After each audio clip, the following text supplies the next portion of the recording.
watching the 8:05 post show. What a day here at the Huntington Pier. All about the Longboard Classic to kick off the first event of the Longboard Tour. We've had a couple of days of it so far, and we've actually already set up the quarterfinals here at stop number 1 of the season.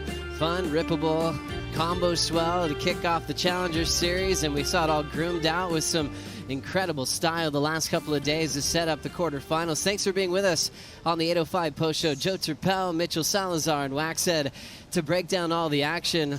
First of all, I was surprised at some of the big names that did go down today. You know, we start with some past champions like Steven Sawyer, even Kai Salas I thought was in a great rhythm, almost had a comeback in his heat.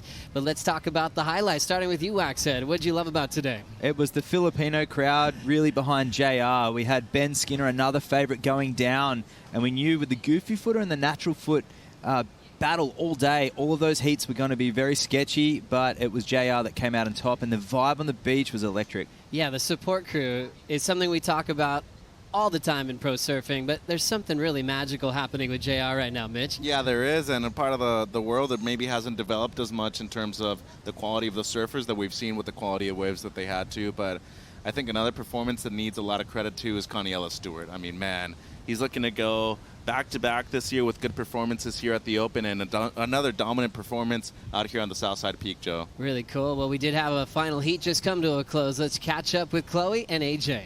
Joey, we always talk about how tricky it is being the first heat of the day because you don't exactly know what to expect. The last heat, though, Chloe, also not an easy one because you have to sit around all day watching everybody else surf. How did you manage your nerves and get ready for your heat?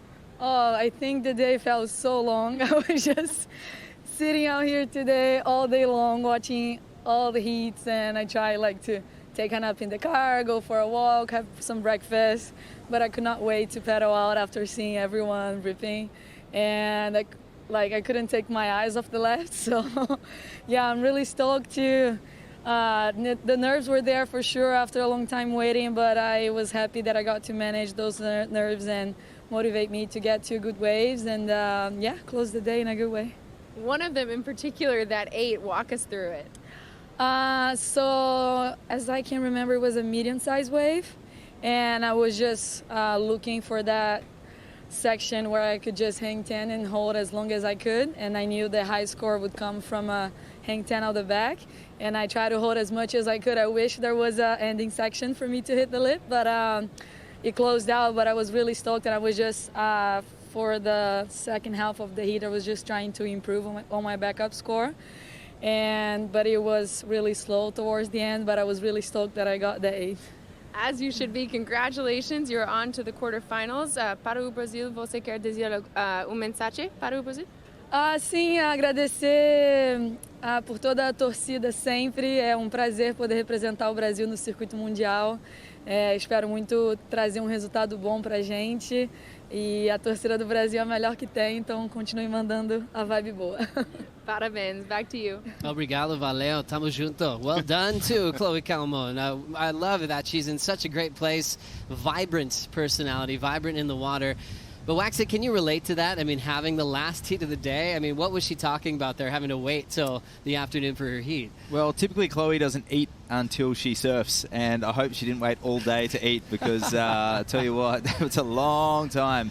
But you want to really watch your competitors as well. She'll be surfing against that surfer, a surfer who surfed before her, and she wants to see what those scores being locked in at. And Huntington, it changes heat to heat.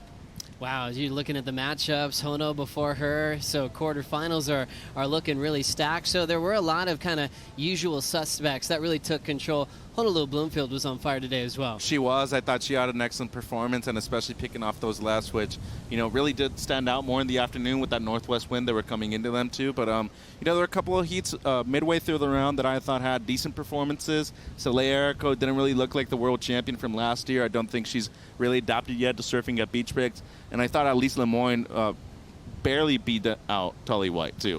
That was a very close heat, Joe. Close decision. One thing you told us earlier, Wax said, you were saying if Mason Schremer wants a world title, she can get it this year. She had a crazy draw today with Lindsay Steinriede. As we break it down, they sort of both built on their scoreline, definitely peaked in the back end of this matchup.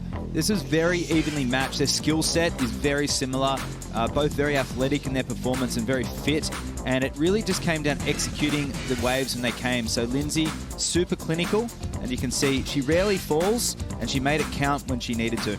Yeah, I really loved her connection with just the critical section. She started getting back-to-back sevens.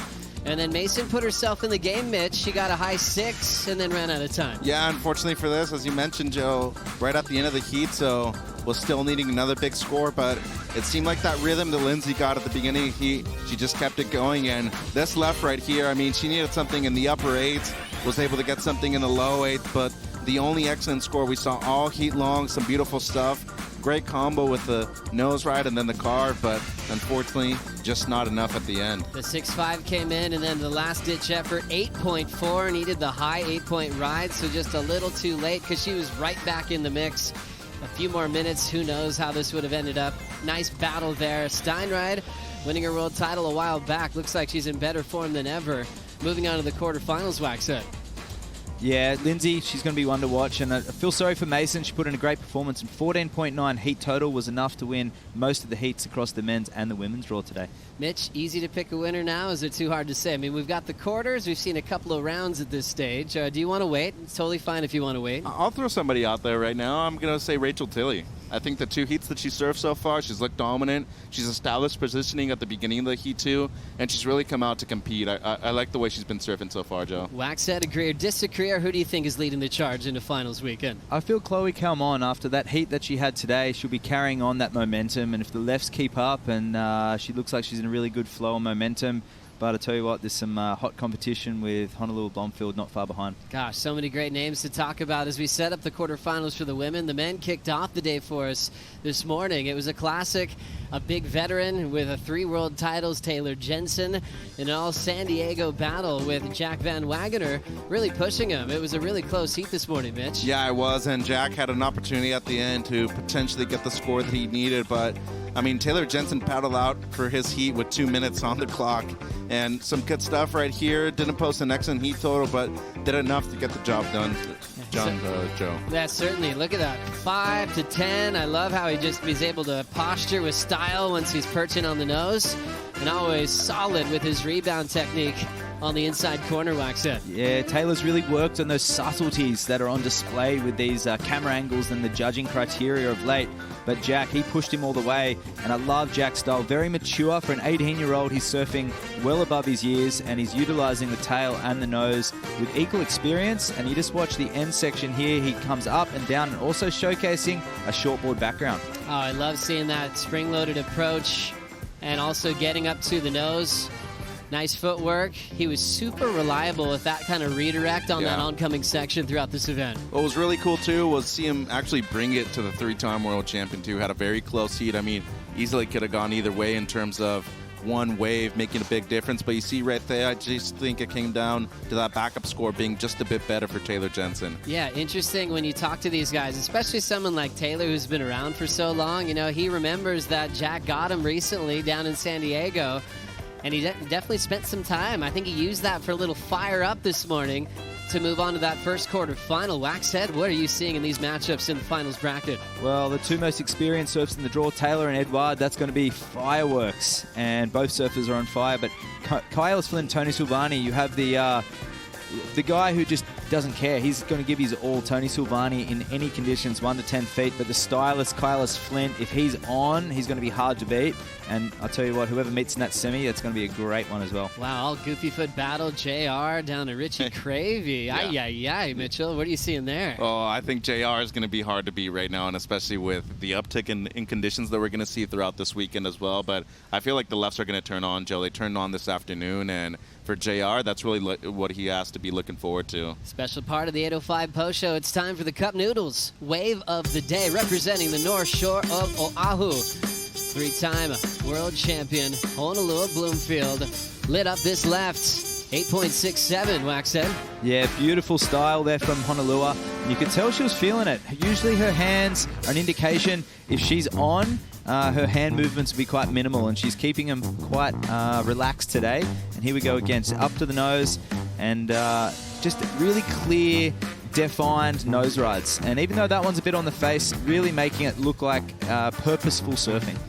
I like that. Really meaningful. She was really happy and cruisy in the locker room, supported by her boyfriend, who's a pro skater, and also her father, who's a legend in Hawaii and internationally for all he's done in surfing. Kolohe Bloomfield. Always loved talking surfing with those two. As Ono is moving on into the quarterfinals and looking like we'll have similar conditions throughout the week. But let's get a little bit more specific as we break down the Surfline forecast, Mitch.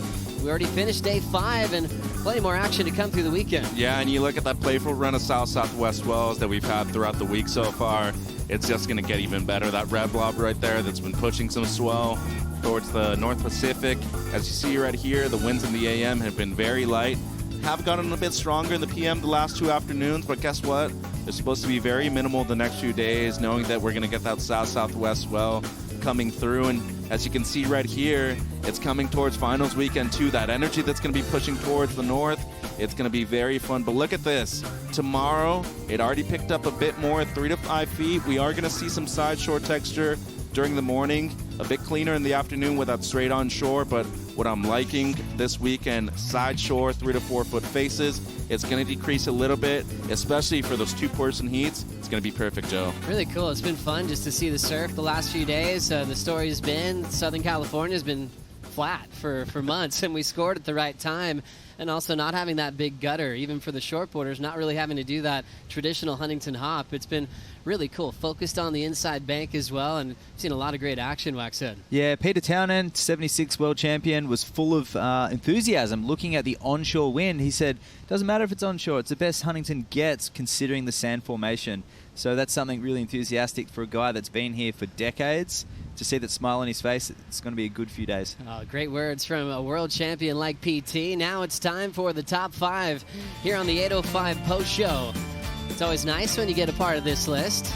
Coming in at number 5, Taka Inoue, turning in a great performance in the round of 16, Mitch. Yeah, a massive performance, and especially getting that come from behind wind against Steven Sawyer as well. As we look at Inoue right here, he was able to do it, especially on the lefts right there with that sole arch. But it felt like his forehand surfing really showed up during this heat as well. As you can see right here, swim the peak with Stevie. Those nose rides at the beginning of these waves, Joe, were crucial to his score lines. Great stuff from the surfer from Japan. Great to see that. 7.27, also turning in a 6.5. I think Stevie might have been in 2 minds of where to sit. He spent a lot of time watching it and ended up being Taka's day. Now coming in number 4, 2011 world champ, Lindsay Steinriede advancing through. There she is. So a little pause there as Lindsay stepping through, using her technique and her body to her advantage. Very fit and very comfortable in beach breaks and point breaks alike. There's something clinical about Lindsay's mindset going into this event.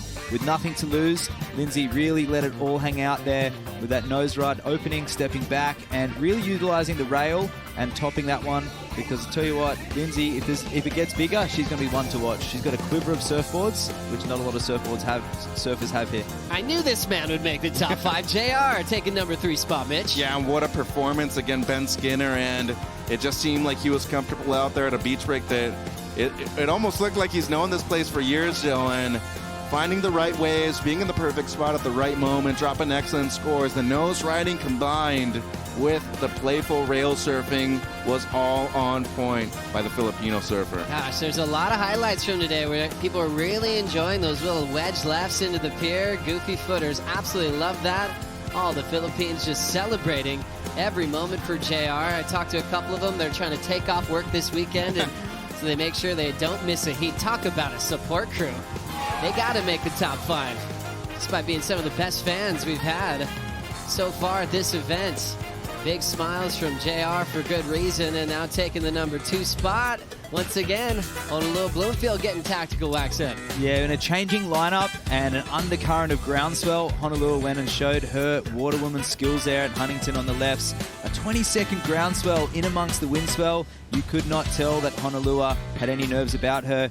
Closely followed by Avalon Gal, and using her experience here, Honolulu stepped back up and with a beautiful nose ride and delicate footwork. Once again, really making the judges, she's demanding that score with that clear, very concise surfing. Really enjoy her type of surfing, especially backhand nose riding. Hey, how about winning the post show? Kaniela Stewart, Hawaiian style. And this is what I'm talking about. He's a modern-day Buttons Kalani, and you look at the style right here. Just incredible stuff when it comes to his impeccable nose riding, his technique in the pocket, but more importantly, combining things with his rail surfing, Joe. Look at that tight five that he brings. The Waikiki boys are proud of this guy, and boy, he's looking for his first championship here in Huntington Beach. Could be getting it on finals day. Wow, he's looking so relaxed, looking very comfortable. A lot of people's pick for actually a world title this season for Kaniela Stewart. Do you think he's going to go all the way, Waxhead? Absolutely. Just to see his preparation mentally and physically. Not a lot of these athletes are very visible in doing their warm-up routine. Kaniela was right there in the athlete zone doing his morning stretches, and that's something that's pretty lethal. If someone of that caliber with natural talents combining it with some physical preparation, I think he's ready. Really exciting. Mitch, your plans for the afternoon? A little surf, or are you just going to prepare for the Challenger Series tomorrow? Yeah, I think I got some preparation to do. Should be a pretty long day, Joe. Oh, yeah. Remember, we already clinched a spot on the championship tour for Cole Hausman. A couple of others in that conversation, like Jacob Wilcox. Also, Isabella Nichols leading the charge on the Challenger Series for the women. So join us tomorrow morning. It's going to be action-packed. Still be comboed up in the water with some fun surf. Join us bright and early as the Challenger Series returns to the Wallex U.S. Open of Surfing, presented by Pacifico. We'll leave you with some highlights, and we'll see you bright and early. Take care. Good morning, surf fans. Welcome to the Huntington Beach Longboard Classic, part of the Wallex U.S. Open of Surfing, presented by Pacifico.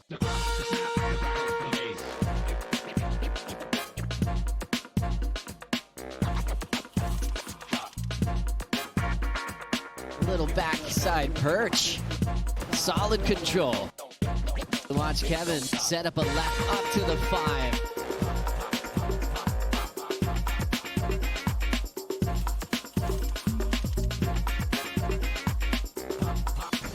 Oh, look at him. He's perched. He's perched into another section. That was awesome.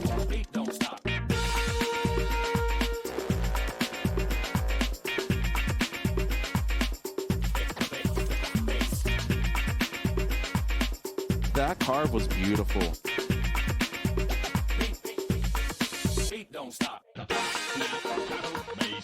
Tony Silvani to the nose. Gets the 10. Holds it there. And here's Kaniela. He just looks cool. He looks cool on a surfboard. And he looks even cooler, hanging 10. Nice bottom turn and top turn combo.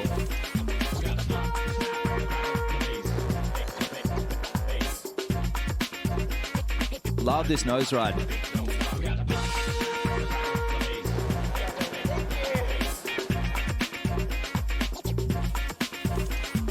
Extending that nose ride in the critical part of the wave.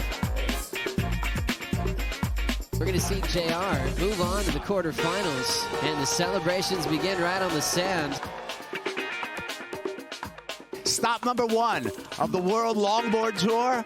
We'll be transitioning now to the women. Beautiful surfing from Khalees. From way out the back, look at that. That was just tactical surfing right there for Rachael.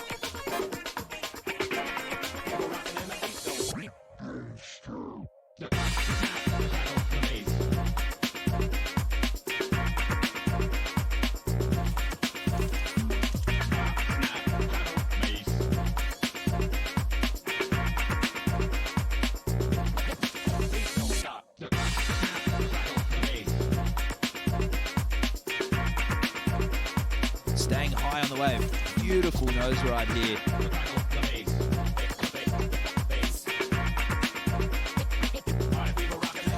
Inside floating. Oh, Yes. firepower. There's a good vibe in the air. Let's keep that good vibe going. This copyrighted event broadcast is produced by the World Surf League for broadcast around the world and may not be retransmitted, reproduced, rebroadcast, or otherwise distributed or used.